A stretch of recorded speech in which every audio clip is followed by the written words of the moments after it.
All right. Perfect. All right. Sweet. Okay. Boom, boom, boom. This camera's a little different than the other one, but that's all right. It'll work.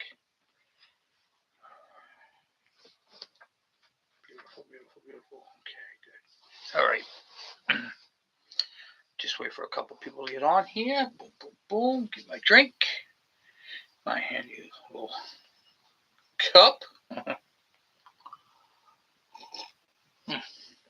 All right.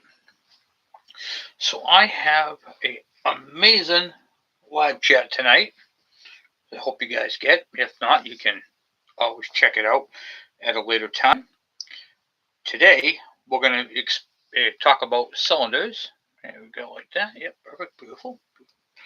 We're going to be talking about cylinders, pistons, spark plugs, that sort of thing. There literally is so much to talk about. I brought in a couple of engines. One in particular is a chainsaw engine because it's nice and lightweight, and I can easily show it to you. But this chainsaw engine will represent your dirt bike engine, your two-stroke. For instance, I brought in my cutaway of the KE100, the one I cut the transmission off of. I brought in the cutaway of that one, which we'll be getting running soon, which is super awesome. But so, of course, even though I don't always comment on the forums, and I have my own forum on Facebook, the KE100, KM, KD, MC1, MT1, all those, I don't always comment on them, but I do read a lot of the posts and see what's going on there. And in those posts, a lot of people are asking, where do I get a cylinder, that sort of thing, and they'll burn up their engine. And for instance, I brought in a box of pistons, of course, and a lot of them are just burnt up. See the scoring on the top up there? Right there, yep. Burnt up there. This one's really bad. Look at that. Look how bad that is. Yeah, it's just terrible. Yep. And that's burnt up on both sides. So we're going to talk talk about what causes these type of damages right there. I mean, these are really bad, guys. Look at this thing, and then the backside there, boom, just tore up.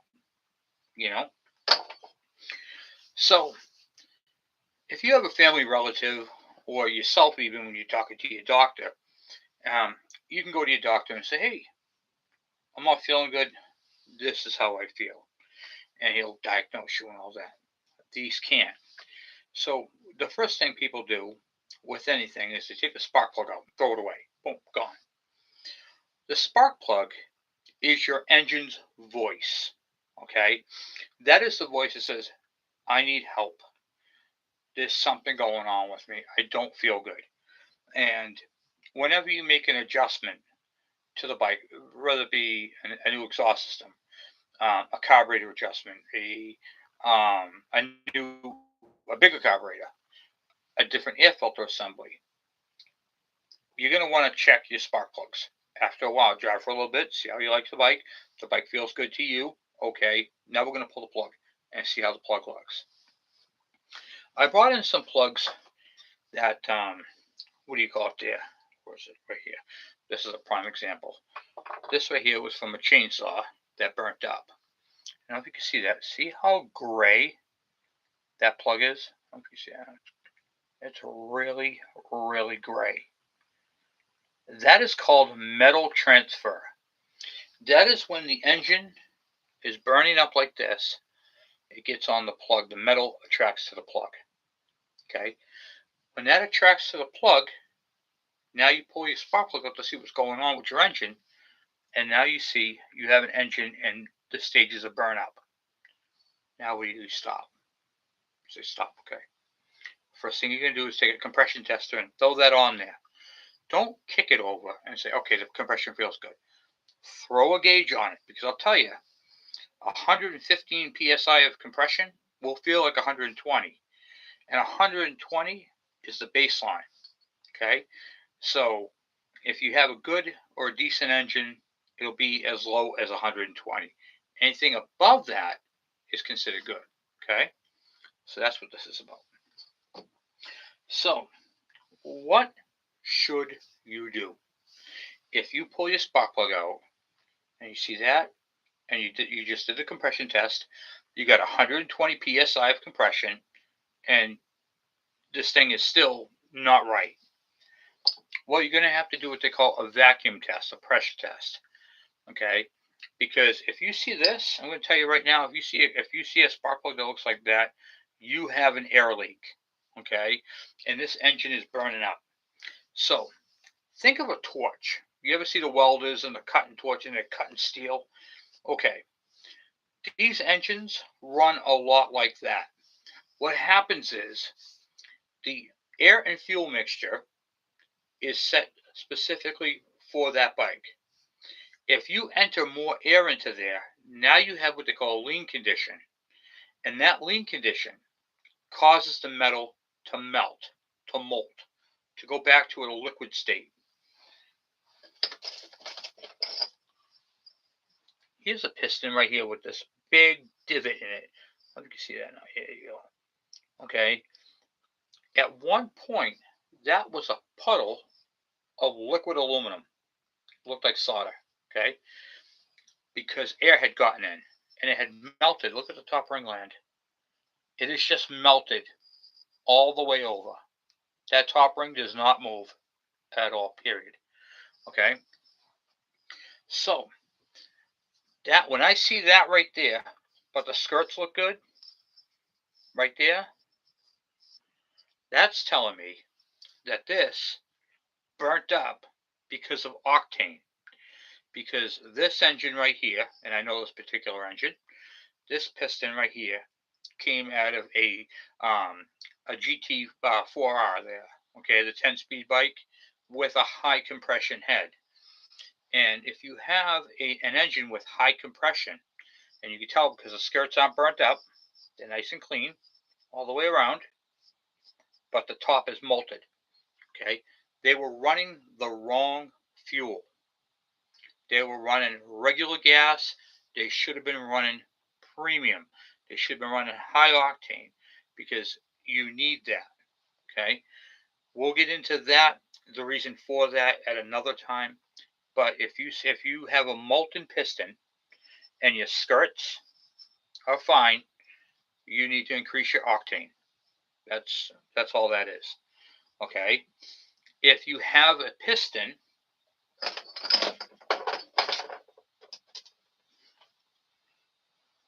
well, here's another one that had bad octane in it. And not only did this engine have bad octane, it also had incorrect oil. Okay. And you could tell by the carbon around the piston. And it got hot too. And you know how you can tell it got hot? Look at this. I have scoring here. Where's it? Right there. Right there. Right there. That's on one side, right? Flip it over, and you have the same prints on the other side. Okay, this one was just starting on the side over here. Okay, and this one actually burnt the hole in the piston. So this engine overheated. Not only did it overheat, it also had the incorrect oil in it, which probably caused it to overheat. So that's what happens when you have that. So the pistons tell you a story. When you take apart an engine, don't just go grab another cylinder and a brand new piston. Take the time, do the autopsy, find out what caused the failure. Okay, and that's what I'm going to help you guys with. We're going to be doctors together. So those are a couple of things. There is, where is it? I had one just a second ago. This one right here. This one. Look how bad this piston is. Okay. This piston has a good crown. So here's the crown right here. It was carbon. Cleaned it up a little bit. But there's no divots in it. There is some incorrect oil. Like the carbon got past it. When you see that type of damage, okay, that is typically dirt ingestion, an incorrect air filter, not using an air filter, and it created a lean condition. Okay, that could also be due to a loose head gasket or a what you call it there, or a what was I going to say? A split in the case. Okay, this is typically a typical of that. Um, if it was in a burn up stage, so this right here would not have typically wouldn't have a seriously gray plug. It would have a semi gray plug. See if you can find one of those. Did I bring one in? I did right here. So the plug is white right there, but if you flip it over, it is gray. Okay, so this one started because of all the metal being transferred up there, um, debris in the crankcase. So there is a lot of things about this engine that makes it unique. One, fewer moving parts. There is no camshaft. There is no valves. Okay, there is just a scavenging under here. This is where your crankshaft is, and that right there pumps the fuel and air and oil through the transfer ports. Okay, this whole engine needs to be sealed. If this gasket base is leaking, the engine will burn up. It'll start to turn the spark plug gray, and you'll lose compression. This engine right here was ran with the air filter was not correctly installed. Okay, this is a steel engine, and it's a what do you call it there? An MS 170. And I don't know if you can see it or not. You can see the piston up right there. You can see the connector rod, and you come down. You can see that scoring. I don't know if you can see that right there inside the cylinder. You'll get inside the cylinder here. Okay, and then on this side right here, you can see that. Now it's kind of hard to see. I know. I'm sorry, but there is scoring on the exhaust side and up top that um, you can't even move the rings. So this engine right here was in that for a couple of reasons actually. One, it had a leaky oil seal. Okay, so remember I told you about the cutting torch. That's what happens with this. If that right there lets air in, now it's getting air from the carburetor and through the seal. Now the engine is set to run a 50-to-1. When you put more air into that mixture, the air fuel ratio goes up and it changes. And when it does, all kinds of bad's going to happen. And typically on chainsaws, sorry, I just hit myself in the nose. All right, so you definitely want to do a vacuum pressure test. What does that mean? I actually have a video on that. I have one video, I think, doing that on camera. I am going to do some more on that. Basically, you got to make an exhaust plug that you can plug the exhaust, and then I put the exhaust back onto it. I got these little rubber caps. Get these at the parts store if you want. And you can plug over the intake. And then I have a piston stop here. But the one I don't have it with me, but the one I have has a little tube on the top and a hole right here, and I can pull a vacuum. What happens is, when you do that, and you pull a vacuum on the end, so the intake is plugged, and the exhaust is plugged, okay? So now no air can get in or out. When you put the spark plug adapter in, and you pull the vacuum, now what you're doing is seeing if it's going to hold the vacuum. So the gauge is read in bars, and you're gonna bring it up to 7 bar, and it should hold it for a minute, a little over a minute. I go, because I'm very picky with my engines, I like to see it hold it for at least 2 to 3 minutes. But a minute is fine as long as the needle doesn't drop off. You're going to pull a vacuum, and I'm going to show you that in a second, and then you're going to see if it holds it. Then I do one more. I turn the gun over to pressure, and I want to see it hold 7 bars of pressure. The reason for a vacuum pressure test is because when you pull the vacuum, you're sucking on the seals. When you put pressure to it, you're blowing on the seals. They're two totally different types of pressures. And sometimes a seal or a gasket may hold one, but not the other. If they hold both, then you get yourself a solid lockdown engine. So the tool that I use, and this is an automotive tool, you can get this anywhere. Amazon has them. Everybody has them. If you have a tool truck, you can buy one or order one from them. This, and I'm not sponsored by them, but this is the only tool brand I trust when it comes to vacuum and pressure testing. And this right here is Mighty Vac. And the part number is right on the front there. You can see that. Oh, going the wrong way here. MV, was it 8500? And this thing is super cool. So when you open it up, it has all kinds of brake bleeding. Some call it a brake bleeding kit. You can use it for bleeding your brakes in your car. And it has all kinds of things. In the small engine business, we use these rubber wedges. It is rubber. And you use these right here to block off the intake and the exhaust port and close it up. Oh, wait a minute. I have my adapter. This is what my adapter looks like.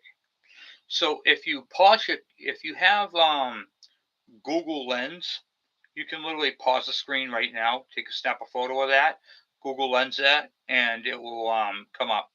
But you can see the hole right there, and it will pull a vacuum when I pull it on through the spark plug hole. Just fits in there like so. Screws in, and then I can pull a vacuum. That's it. And then clog up this, clog up that, and boom, vacuum pulled. Okay. This is an incredible tool to have, especially when you're doing these type of bikes. And this is the same for all two-stroke bikes. Anything two-stroke, you can do this too. Chainsaws, weed whackers, dirt bikes, four-wheelers, your Yamaha Banshee that hasn't rained, your snowmobile, same thing. Okay, so we get out the. This is what I refer to as the gun. All right, I'll show you this in a second. There's all kinds of fittings and adapters and all kinds of things in there, so you can cobble something together. It's got the gauge that rotates around. You do that, right? See the gauge right there. Oh. Sorry, this thing's mirrored, so I'm not really sure which way I'm going. And it's set on 0. And on the side, it's got a turns to vacuum and pressure. Okay, so let's see where I'm at right now. Hold on a second. Yes, it's going out. Okay.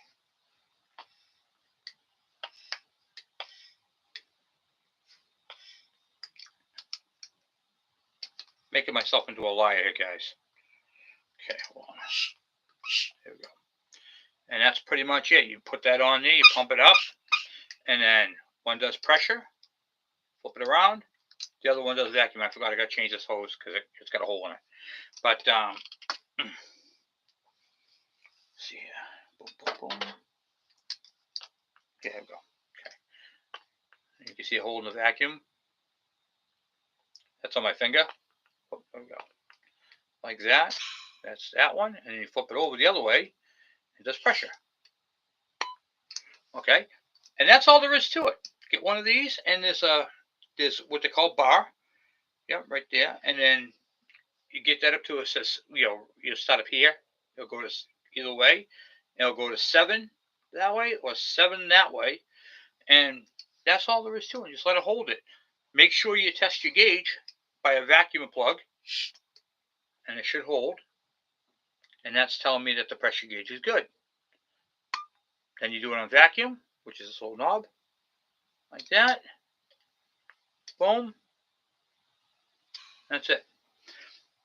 You do that little test, your vacuum gauge checks out, you can do a thorough vacuum pressure test. It is imperative that you do this, especially if your engine has catastrophic failure like these. I have a whole box of these pistons here, and like here's a C's piston, a C's connecting rod. I actually had to cut the crank off. Wrist pin is C's, or it won't even touch itself on the sides there. It's crazy. I collect pistons of bikes that I've worked on because later on I'll have to show them off. Here's a Wiseco piston that feels spectacularly on the scuffing. No offense, no fault to the piston, but look at that crown. It was like new. And you can actually see right here, see these marks? Those marks are the same marks on the ports on the cylinder. So what does that tell me? Well, let's take a peek. Here's your wrist pin right here. So it'd be sitting in the cylinder like this. I'm going to do it sideways. Okay, be sitting in here. Right here is where the crank, right here. Right about here is where the crank seal would be. Okay. When I tip this forward, there's the marks. This is telling me that that crank seal on that side has failed. That's it. It's just the autopsy. To confirm this, vacuum pressure test. When you do, the cool thing about when you put this thing on pressure, okay? Oh, that's vacuum. Is that vacuum? Yeah, that's vacuum. When you put it on pressure to blow out, okay, now you could take a bottle full of water and soap,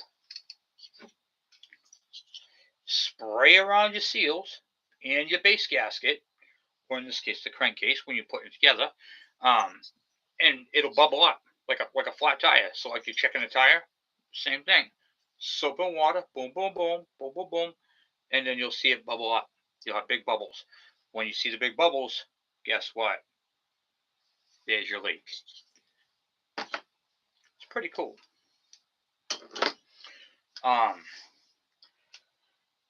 Let's keep going. So, covered over on those pistons. There was another piston I'm hoping I had in here. I have a piston. I don't know where it went, but let me just check real quick because I got a whole box of them here. Yeah, this is incorrect oil. Right here, see that? All that carbon right all inside. This is the incorrect. If your crown is good, see the carbon right there on around the edges of it? This is due to incorrect oil. You want to use a good quality two-stroke oil when you're doing these bikes. That's very, very important. Oh, a ringland burnt up right there. So, let's see here. See how that ringland right there is chopped right through? Okay. So what caused that is they put this nice piston in. It's a new old stock piston. And what ended up happening, they didn't gap the ring correctly.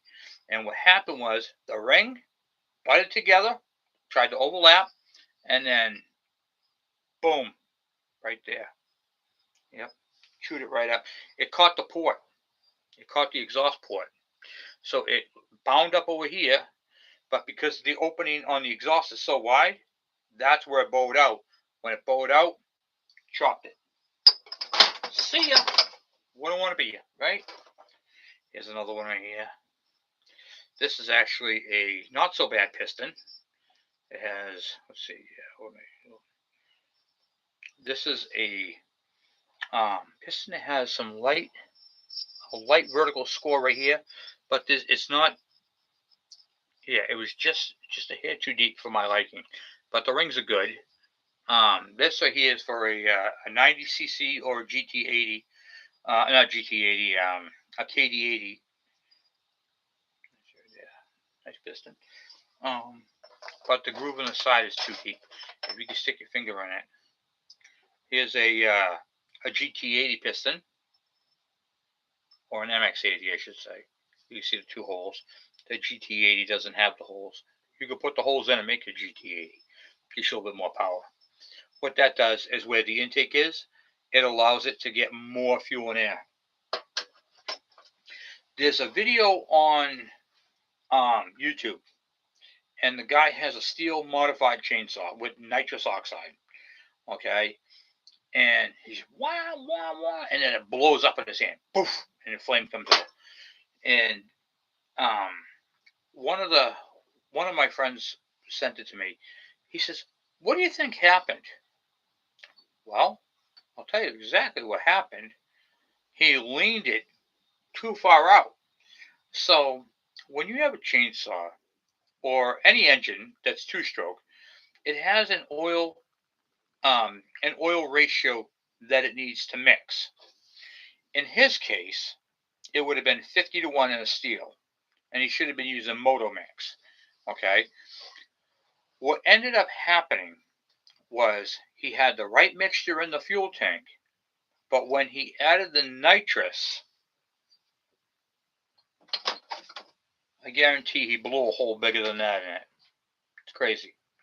And that nitrous oxide expanded too much. It basically said, I it, it leaned out so much that there was not enough oil to suffice that engine to hold that engine together, and then it blew up in his hand. That's what happened with that. Because when you put nitrous in them, you're gonna have to increase your oil, okay? And you're gonna have to find a way to do it when you include the nitrous. Also, you're gonna have to get the air fuel ratio exactly right under that type of pressure. So it's never recommended. That type of stuff doesn't work too well. Same thing with a turbo. I saw someone put a turbo on a Banshee, and they don't need a turbo. The exhaust does perfectly fine with that. But if you're going to put forced induction into an engine, what ends up happening is it puts extra wear and tear on the rings, cylinder and piston, okay, rod bearings, wrist pin bearings, the whole pressure system, okay, the whole chamber. On a two-stroke, the crank seals are going to take a hard hit. So remember that when you're doing that type. So whenever you put more pressure into an engine, more is going to be the enemy, and that's pretty much it. It's just gonna kill the rings. It's gonna eat the engine. You're gonna be done. So I brought in with me my half engine. So I'm in the process of doing a cutaway of the transmission, but the part that I did save was the little part of the KE100 engine, and I've gotten a lot of offline comments. A lot of people, I love that thing. It's super cool. When you're going to get it running, and we're going to do that real soon. I just made the stand for it at work. I have to bring it home, but I'm going to show you guys this thing. This thing is super cool. I don't know what I'm going to do with it yet, but it's going to be one of those fun things that we do, and I'm going to show it to you. It will not be oil injected, so it's not going to have a super long life because it is a rotary valve, and we have to plug everything up on it. But I'm going to show it to you guys. Here it is right here. This is the back part right there. You can see where I cut the transmission away. Super cool, huh? And then there's the carburetor right there. This is a Chinese knockoff on the carburetor. It's not. It's for the KE100, KD80, all that type of stuff. But we're going to be using reed valves on this one. So we're going to do some. We're going to play around with this one. This is the engine. We're going to take the rotary out. We're going to put reed valves in, and we're going to do some experimenting. Because if we blow this up, who cares? But if we blow up a bike engine, I'm going to be upset. So we're going to be doing some heavy experimental with this thing. And you can see right here is the crank gear right here. And this gear right here is what drives your clutch. Right off the crank. And you can see how close they are. Look at that, huh? I just pokes through the cover and stays right back there. It's pretty neat. Tight quarters on that. The exhaust. And yeah, so. And that's a standard head. It's not a high compression head. And we call it there. Yeah, it's pretty cool. And we call it there. Just a standard run-of-the-mill Chinese knockoff carburetor from eBay. Nothing crazy. These old vents. There's a couple of them. The back side. The bottom.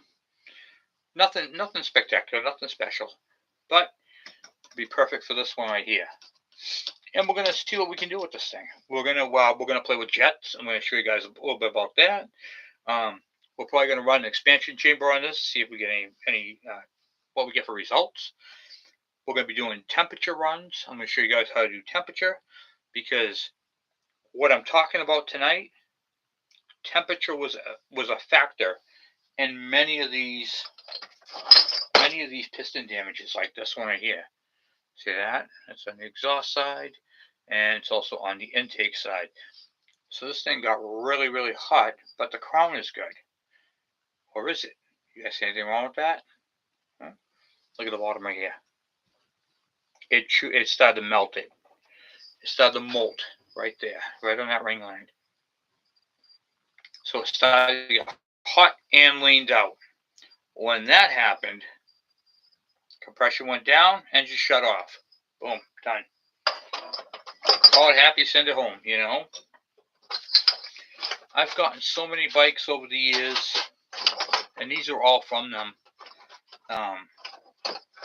I did have a couple. Some of these were sent from subscribers that won't put a hole in it. Look at that. That is all bad oil right there. Old two-stroke oil right there. That's what does that. That carbon. And basically, so I freed up the rings to try to free it up, and I cleaned up the crown. But the crown, this is molted. I'm sorry. This one's molting right there. So the carbon, wrong oil, and it had a lean condition. I think this was a high compression one too. No, regular compression, wrong, really low grade, whatchamacallit, the octane, and had the wrong oil. Run into that type of stuff a lot. Piston analyzation is key. But remember, what does a good plug look like? Hold on. Let me see if I brought a good plug in. I wanted, I show you the bad, but I also want to show you the good. Okay, let's see here. Hold on a second. I know I have good. Okay. So this plug right here, see how it's white? That don't look too bad. I mean, you can see the gray, but without the gray, see that white? Okay. That right there means that it's kind of on the leaner side. It's or the incorrect heat range, for instance. So what you're looking for on a spark plug, and to the regular person, that right there will look good. Okay, that would look like a good plug, and it is a good plug. It's on the spectrum of good. My ideal plug is this. See how that's got like a tinge of orange, like a rusty color? That's not rust. That right there is a good solid burn. That's what you want. You want that thing to be like a brownish, non-fouled, there we go, non-foul plug right there. Boom. That is a textbook good plug. That is a good burn right there. That's what you want. That's exactly what you want. This is not bad right here. Not the gray part, but the white part. Okay, but it's a little too clean. It's not getting to what was I going to say? It's just not quite there yet. You got to cook a little bit more. That one, that's good, but not rust. So, and that's pretty much it. What do you call it there? Yeah, so I went over that. Oh, and I got another question that people have been asking about, and the question has been coming up: Wiseco pistons. Are they any good? What's the story with them? Go take this out. Boom, boom, boom. They come in these neat little bags. Do I use them? I have a couple of my bikes, and that's what a brand new piston looks like right there from Wiseco. Nice, shiny and new. These pistons are great. They are. They absolutely are. But I'm going to tell you, there is nothing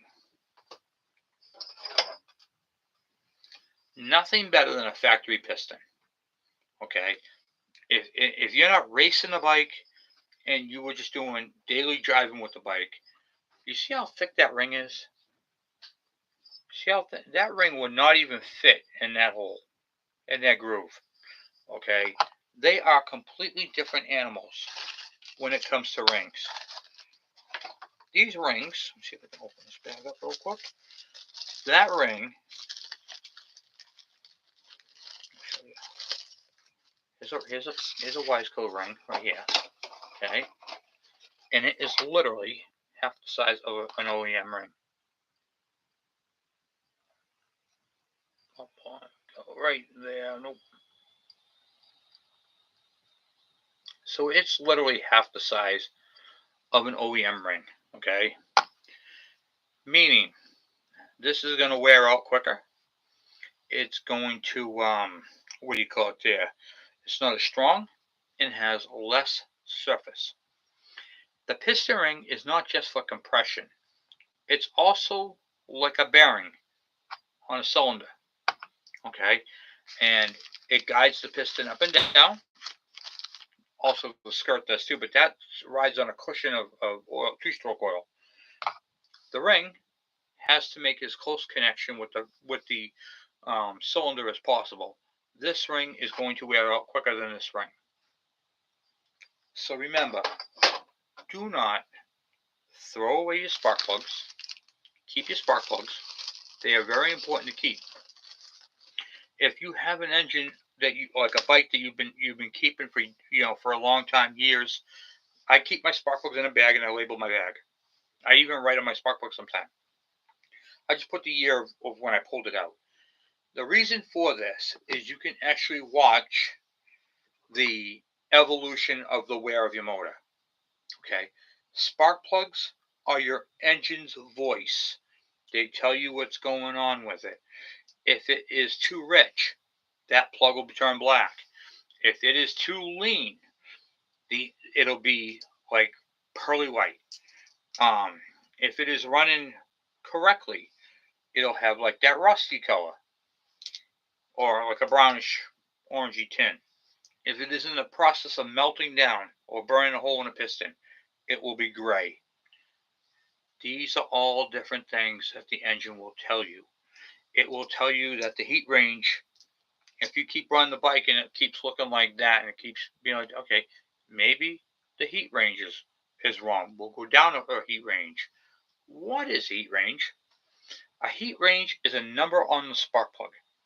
So like this one right here is a BPMR 7A used in steel chainsaws. Typically, you have to look it up for the brand because some brands are opposite. But on these ones right here, if I went to a BPMR 6A, that is going to typically be a hotter plug. The lower the number, the hotter the plug. That is not how hot the cylinder is. That is the spark plug's ability to clean itself. Okay?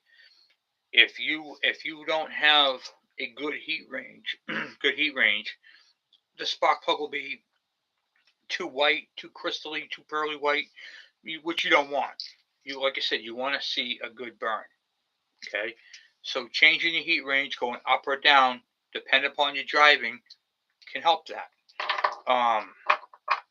You're basically fine-tuning a bike. Remember, the KE100, the KM, the KD, those are not motocross. They're not racing bikes. They're enduros, and as I like to call them, glorified off-road scooters. Okay? They are fun. I love all mine. I enjoy them. I think everybody should have one. They're a great means of way to get around. However, I see people on there trying to race these things, and they're just not racing bikes, no matter how bad you try. Racing bikes are, the KX, the KDX, the RMs, those type of bikes. Those are racing bikes. These are not racing bikes. They are 50-mile-an-hour at best, and they are great for going down the road, cruising, going to the market, going to the store, whatever you want to go, back and forth to work even.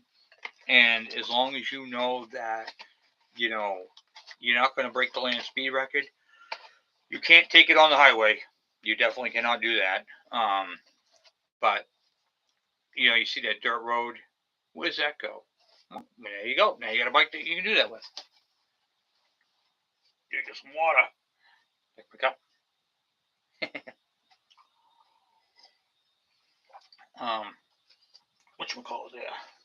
So yeah, you definitely want to what do you call it there? Keep the bikes tuned up. Make sure you're using the proper air filter. If you do use a pod filter, I don't recommend them. I don't like them. They let too much dirt go through, and then you have dirt ingestion. But if that's all you have, and you're using a pod filter, please do me a favor and check and make sure to see how your bike is, your plug is. If your plug looks like you're getting too lean, check your temperature. Make sure the temperature is not too high. And basically, what I would do with that is, if your bike is running great, use one of those zapping scanners. Temperature reading. See what the bike is after it's warmed up, and you've been riding it for like 10 minutes. Okay. Then compare it after you do the pod filter, and then if the temperature's gone up, then you need to go up a jet. If the temperature stays the same, you're good to go, and you won't burn up. So that's real important to do that type of stuff. So I hope you guys got a lot out of that. There's been that was a lot for a half hour. Holy crap! Wow, we have been we've been doing that pretty good. So I don't think my chat is working. Oh, hold on. Did I lose you guys? There we go. Okay. All of a sudden, you guys were gone. Sorry about that. So I don't know if the chat is working. I'm going to try saying hi. I haven't seen any come through. But anyway, so if you guys have any questions, we are going to be starting videos back up again. The weather's been crazy, but I have been working behind the scenes, trying to get some stuff out there, trying to get the everything organized and put back in. So we will be doing that very, very soon. It's going to rain all weekend this weekend. I want to get all my bikes out, but it's not going to happen this weekend, so we're going to shoot for next weekend. There we go. Hey, Jesus, how you doing? Oh, you're very welcome. Once again, guys, this has been, I really enjoy doing these live chats with you, and teaching you guys something. And I'm trying to do, hopefully this was helpful for you, and give you guys a little bit of understanding about how these two strokes work. Because the more you know, the safer your bike becomes, the longer your bike will last. Pressure testing is a very, very important thing. And it's something that everybody can do. It's really simple. I'm going to be doing some videos, but once again, sometimes you have to fabricate some stuff, because, like this plug that I made right here, it was just, I don't even remember what it was made out of, but I made this just to block off the exhaust. And then on the intake, let me show you how I do the intake. I'm gonna see if I can move you over here this way. Oh yeah, there we go. I can do that. Okay, cool.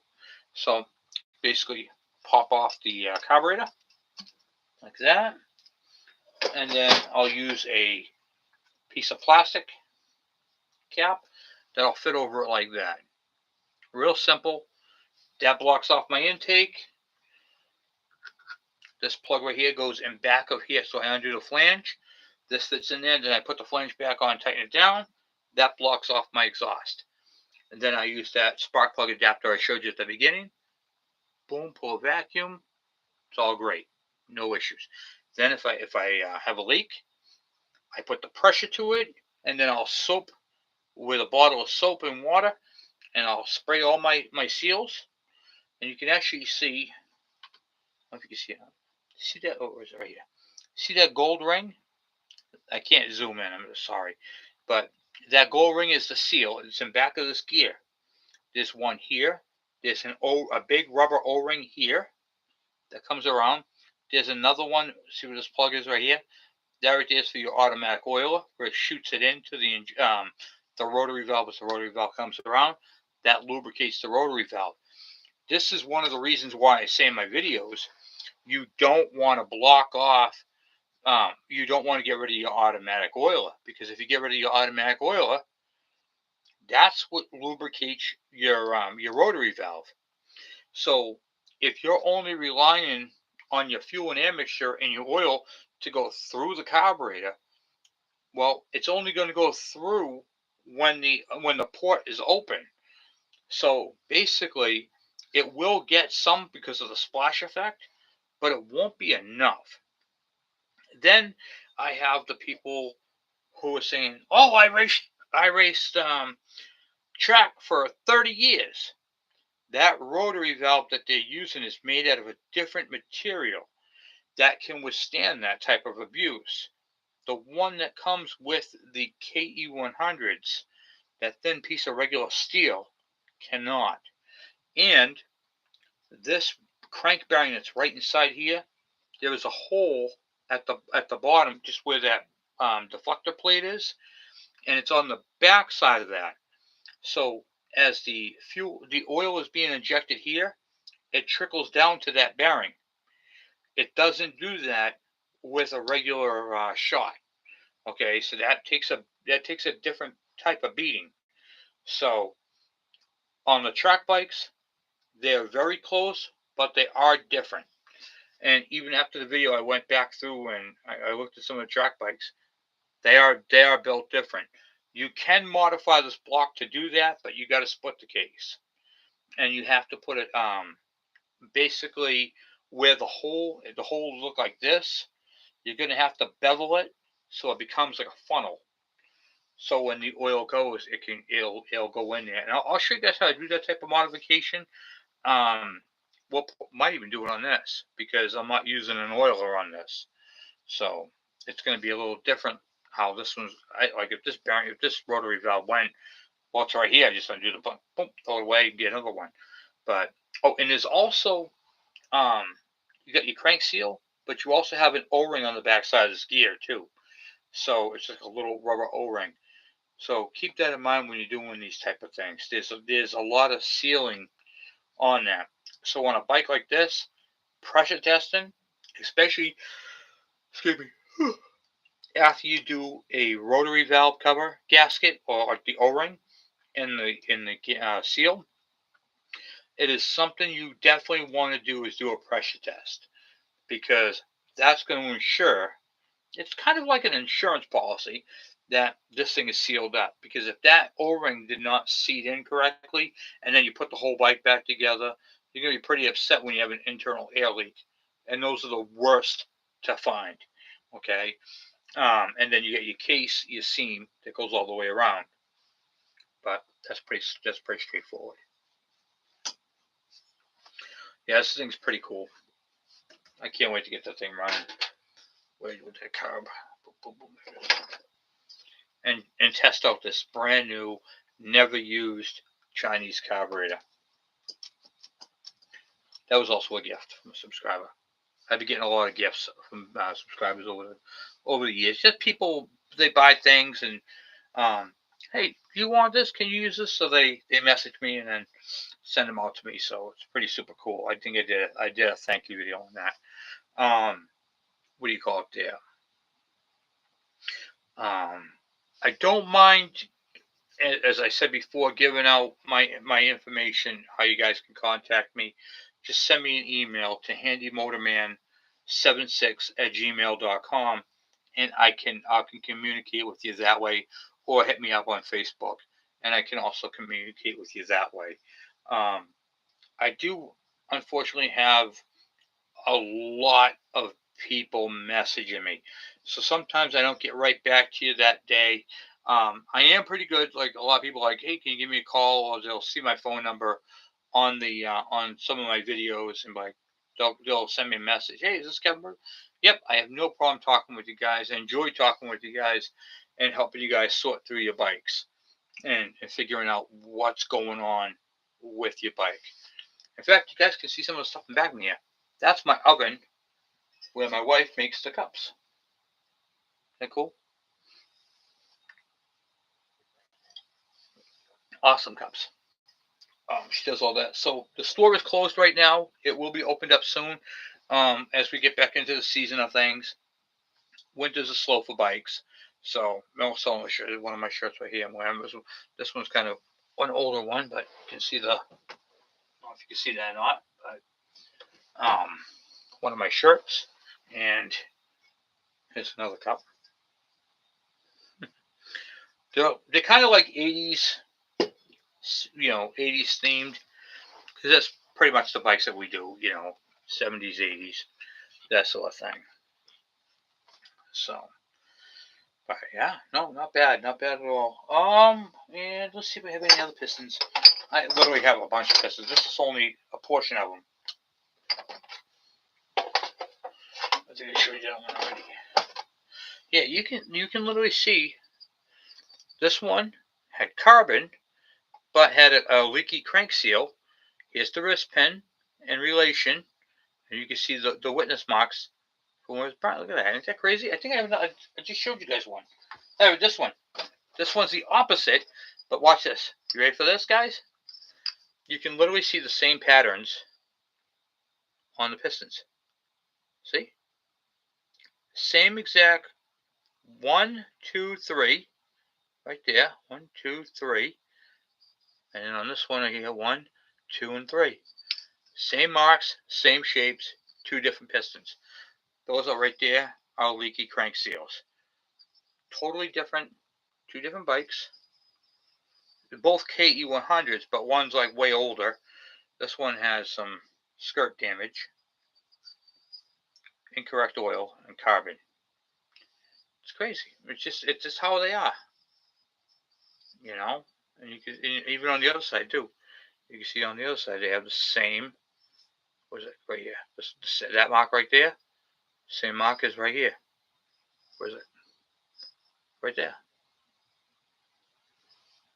It's crazy, and they're telling you a story, and it's crazy because if you don't know, well, now you do, and these things literally will talk to you, and all you got to do is, well, you can't listen, but you can listen with your eyes, and they'll tell you what's going on. It's pretty neat. 2 pistons, totally different scenarios, same problem. It's crazy. That's what I love about these. When you're a mechanic, you're not just a wrench head there. You're turning wrenches. You're a forensic scientist. You're an investigator. You're trying to solve all the clues. You're taking all the information and you're looking at it and going, what would have caused that? Over time, over years of doing this, you develop a system that shows you what happened. Like you'll tear it apart and go, wow. Like for instance, on a piston like this right here, you pressure test the engine, you soap it, that seal will be bubbling up, and then you take it apart and you'll notice that the marks are on the same side as a seal that was blowing bubbles. And you go, oh, light bulb. That's what caused that. That's what caused that. And then you look at it and go, okay, is this a common thing? Because you got the little arrow. The little arrow faces the exhaust. Okay, so this is the front of the bike. Whoa, look at this.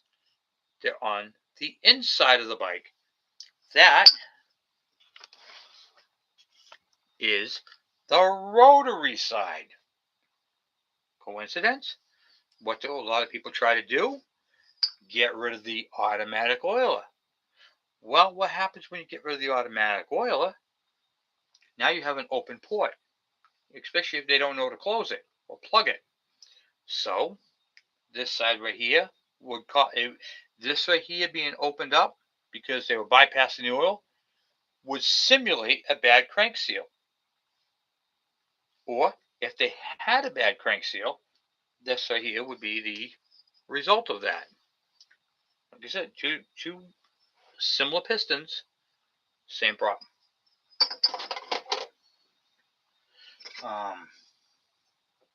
This one was so bad it started to burn a hole. That's what I showed you earlier.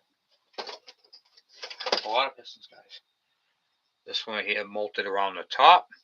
Incorrect heat range. Not heat range. What do you call it there? Fuel. Octane. Oh yeah. Here's this.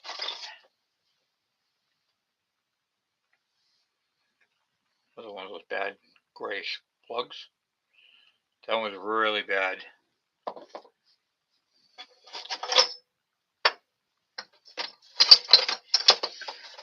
I have a piston in a bag and I don't know why. Mystery! I forgot. I'll probably put it in here for a certain reason.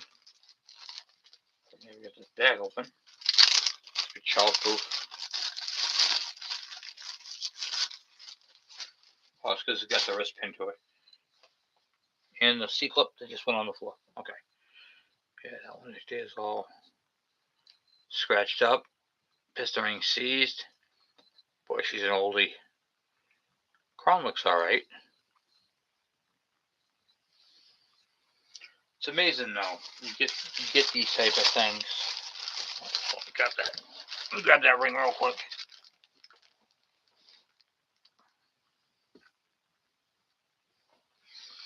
Felt it hit my boot. Let's see here. What else do we got? What else do we got? Yeah, this one. This one right here heated up so bad. The wrist pin failure. It just had wrist pin failure, and the crank actually hit. The connecting rod actually hit right here. Chipped its tooth. I call this piston Lloyd. From Dumb and Dumber. What is that, huh? All the way around. Overheated. Had dirt ingestion. And this is like braille. Even a blind person could read that and go, that's a bad piston right there. So, yep. That's the one that has grooves. So, yeah, that's pretty much all I got for pistons in here. This one right here. Oh, another one, incorrect oil, but it started to molt on the edge. Right up in there. It's like a little, if you see it or not, maybe if I go, so it's not round. It's got a flat spot right there, a chip that came out right there, just because that right there is where it started to burn. And it burnt because it was getting the oxygen from that side. And that side right there is the crank side, crank seal. So crank seal caused that right there. It's funny because wherever the air is coming from is where it will start to burn. So if um say it was on, what do you call it there? Say it was a leaky crankcase and it was a pinhole in the block. It's going to burn up whatever that pinhole is. It's going to cook it. And it's the craziest thing because it's just the forensics, the way it goes with that. And which is amazing because it puts you in a direction of where my problem is. Like those pistons I showed you earlier, the two matching pistons, tells me that there was a leak on the what do you call it there, rotary valve side. So it's pretty neat. It just points you in the right direction. And all you have to do is just, kind of do your analysis on it. Watch my videos, and I'll help you. So, yeah, these are. I got an apple piston. 1, 2, 3, 4, 5, 6. It's got 16 pistons right there, and that's not all of them. So I started collecting them, and I like damaged pistons because it's just one of those things where you can really kind of point a finger at what happened. And the sad thing is, so many people will get a burnt up bike, and the person who's selling, oh, it just needs its top end. Oh, okay, no problem. And I will just go buy a new cylinder, a new piston, rings, wrist pin bearing, gaskets, and throw it all together. And then they're using the bike a few times. Jesus, the bike ain't running like it was a little while ago. What happened? Damn. Well, did you vacuum and pressure test to find out what your problem is? Because for every problem with any one of these, here's my problem. My piston's burnt up. What is the cause? It didn't just burn up because it said, well, I'm a two-stroke. It's what I do. At random. Doesn't work like that. If it burns up, there's a problem. And that's what you need to find. You need to nail down the problem, the cause, and then fix it. Then you need to check it and make sure that whatever you had for a problem is now sealed. And that's where the vacuum pressure test comes in handy. And that right there will confirm that you found, fixed, and it's done correctly. You're good to go. That's your insurance policy. But this thing's all set to go, and you can put it all back together. But don't just go and throw a cylinder at it, because if it burnt up, especially if it was a hard burn like this right here, okay, put a hole right in the piston. So, you know, the engine,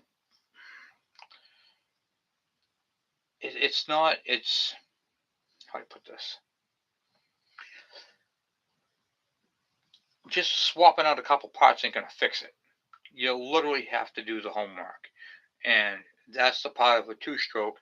Once you understand the steps, step by step, and I'm going to be doing some more of this pressure testing thing. I'm really going to get into that hot and heavy this year, so you guys get that embedded, like I did with the points and condenser. I did the how to check for spark, and what do you call it there, and even how to check for spark without a coil to see if the magneto is good. I've done videos on that where I rotate the what do you call it there, the piston. I'll show you how to do it again on this one. So this is a points ignition. There is no ignition coil. This wire right here literally goes up to the ignition coil. So if I take this wire right here and hook this directly up to the ignition coil, it'll spark. But if I want to know if my points condenser and the little the stator in here is good, all I have to do, let me shut this light off here. Okay, I don't know if you guys can see this or not. Hopefully you can. And then I put this right here. You see that right there? I don't know if you can see that. Let me rotate this way. Okay, ready? Oh, that was a good one. You hear that? You can see the spark. You see that spark? That spark means that this magneto is good and it's going to fire that plug.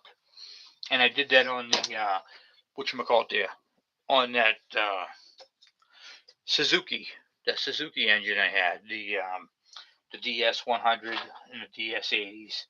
I do it to all of them. So this is kind of my go-to if I suspect there's a problem. Right here, boom, got spark. Okay, let's move on next step.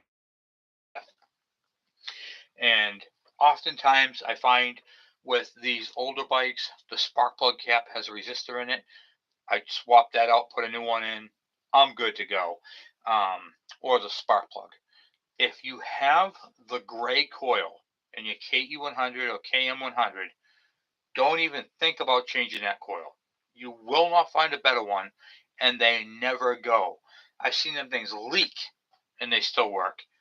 I have, let's just put it this way, I won't get rid of one, because if I come across a bike that needs one, I put that coil in there. That is the best coil ever made for any bike, is that gray KE100 coil. And I've seen them in their worst conditions work. I have a video on YouTube. I tried shorting one. It's a 6-volt coil. I tried shorting one with a 12-volt car battery and could not do it.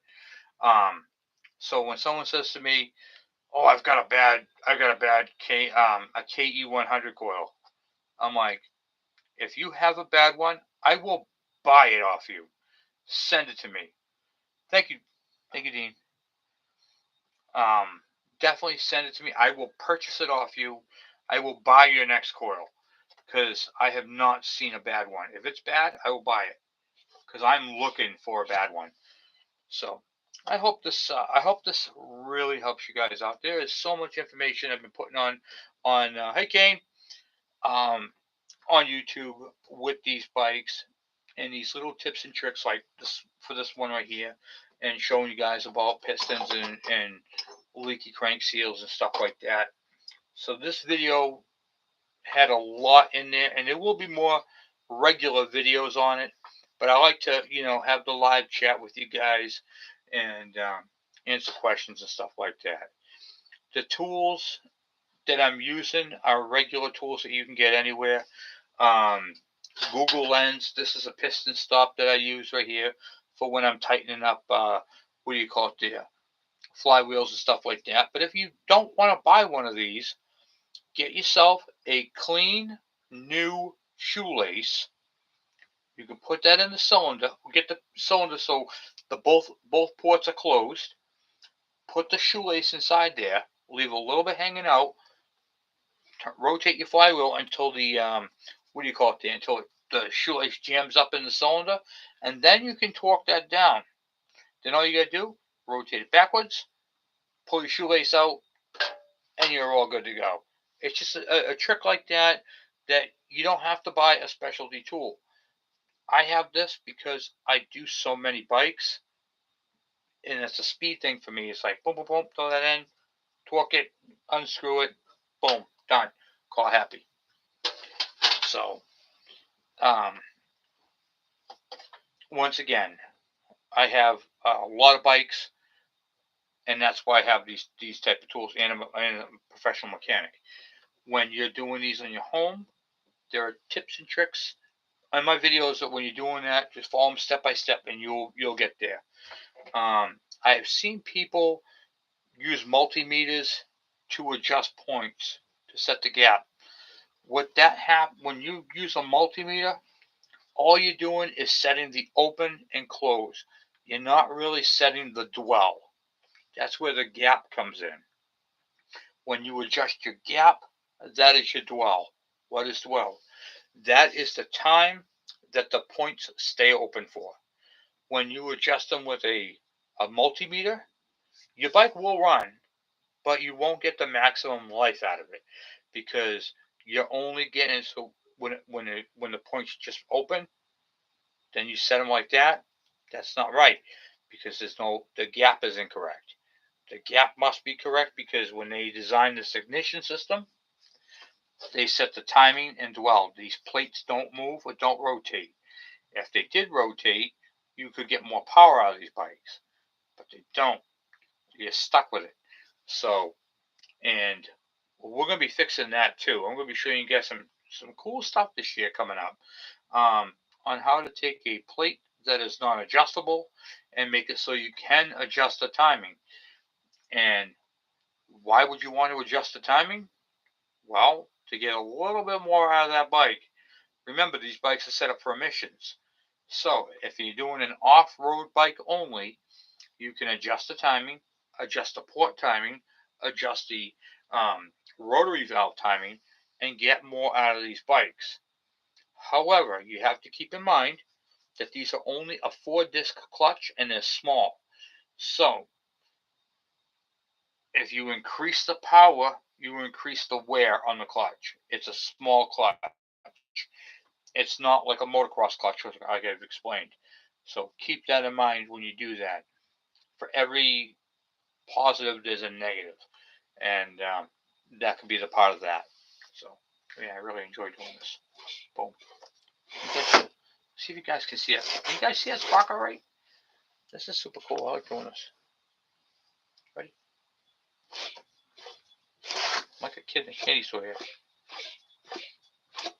There we go. I just want to see if I can pick it up on camera.